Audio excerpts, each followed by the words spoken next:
in unraveling.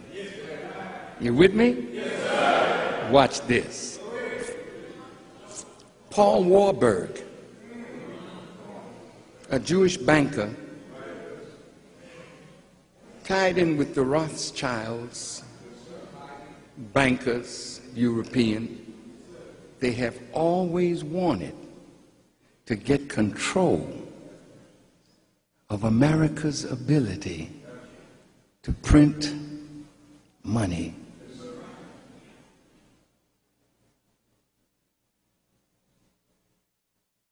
The Constitution warns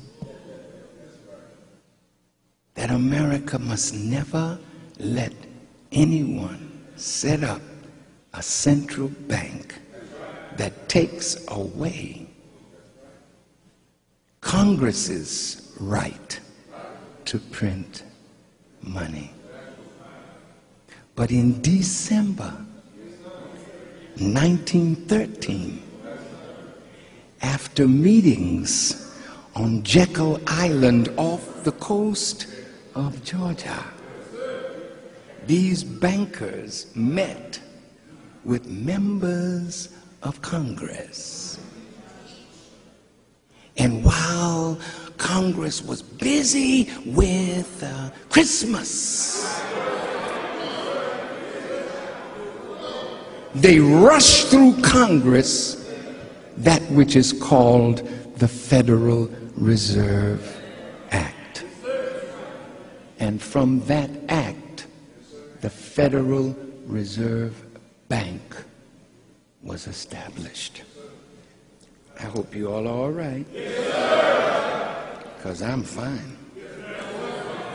Now, after the Federal Reserve came into being, most of these bankers happened to be Jewish. I'm going to stop here. Brother Farrakhan is not anti-Semitic. But I have to say that these people claim to be Jews.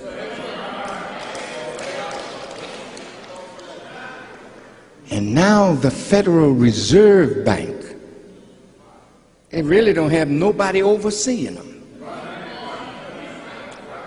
Congressman Ron Paul is trying his best, but he's like a man crying in the wilderness to try and scrap the Federal Reserve and bring their right to print money back to the U.S. Congress. Please listen. I'm not going to be too much longer. My dear brothers and sisters, in 1913, the ADL was formed, the Anti-Defamation League. We know that anti-Semitism is a live germ in America. And so it's right that an Anti-Defamation League that would spot anything that would defame Jewish people and defend. There's nothing wrong with that. But if the purpose was to keep anybody from criticizing these bankers and what they started doing to the American people, then the power that they were amassing, and they started calling you anti-Semitic, and then using the power that they have to destroy you.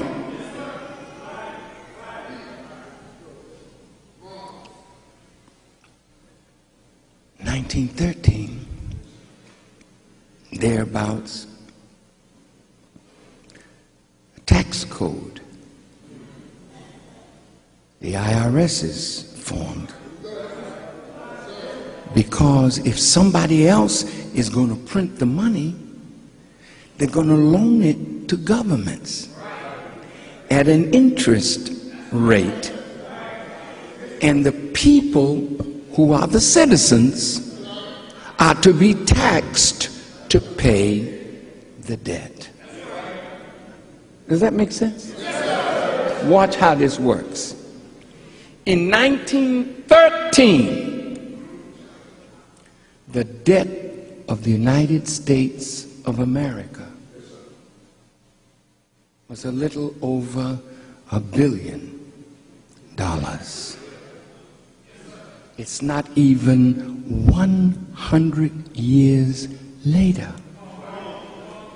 And the debt as of November the 24th, 12 trillion, 16 billion, 320 million, 934,466 and 71 cents. Now, from 1 billion, less than 100 years later, 12 trillion. And if you add in Social Security, if you add in Medicare and Medicaid, the debt is over $60 trillion. America cannot pay that kind of debt. Are you listening?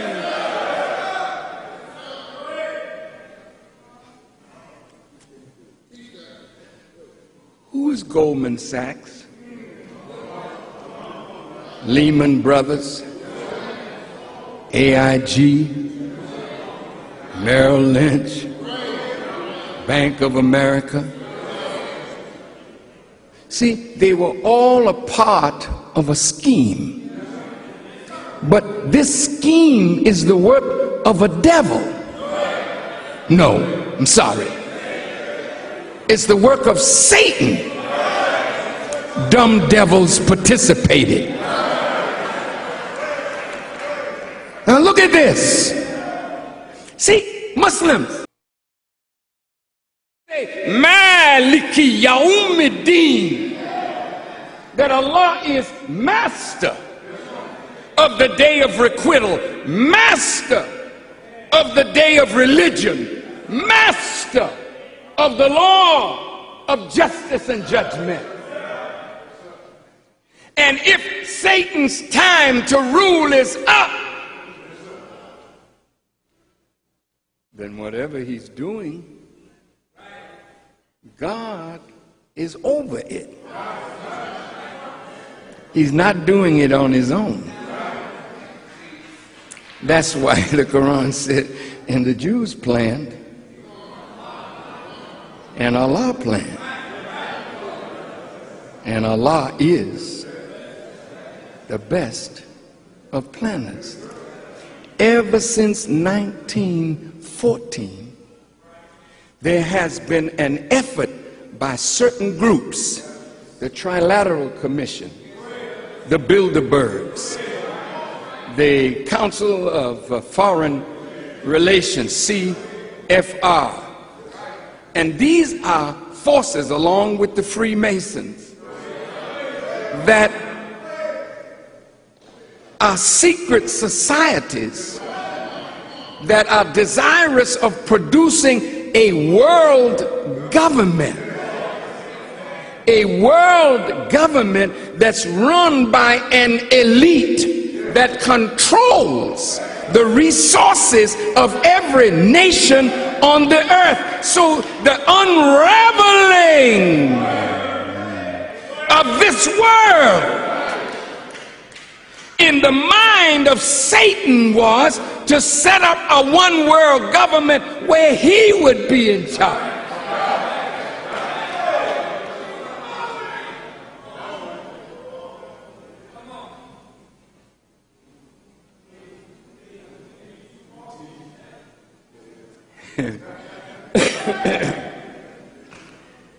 Now, since 1913, look at this. Woodrow Wilson, who presided over both the United States and Princeton University, Woodrow Wilson said, no, the war, World War I, began in 1914. But Woodrow Wilson, who was our president, said that we were not going to get involved in such a war. But he was over Princeton, and he used his prominence in setting the nation's educational goals and policies. Listen to what he said. We want a class of persons to have a liberal education, and we want another class of persons, a very much larger class of necessity in every society, to forego the privilege of a liberal education and fit themselves to perform specific, difficult manual tasks. So what this president was in favor of through education was to set up a class that would have liberal education, but the larger class would be the workers for the educated, but on top of them,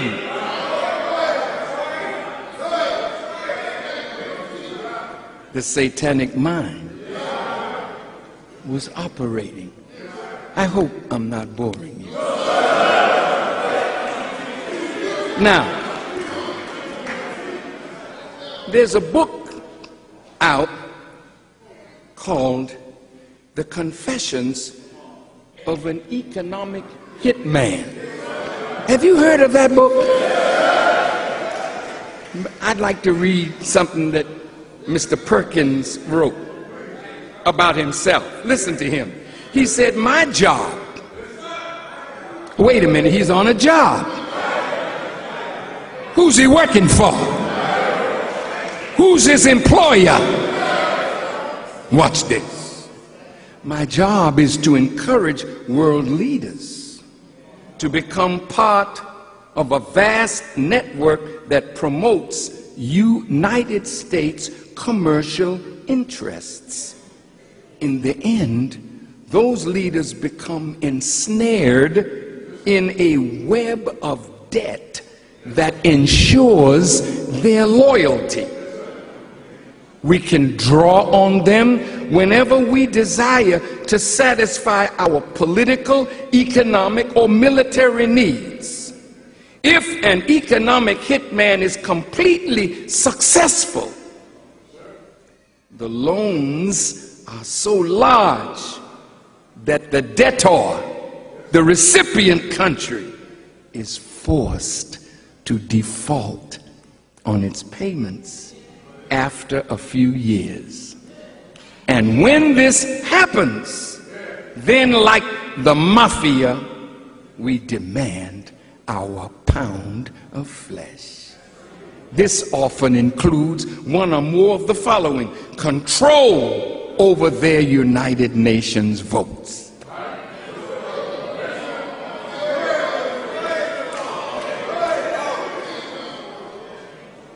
second, the installation of military bases in their countries. America has over 130 military bases in countries all over the world. What does she need that for? She is an imperialist. This is the American empire. Or the last thing is access to precious resources. We got you in debt, we take your resources, such as oil or the Panama Canal. Of course, the debtor still owes us the money, and another country is added to our global empire.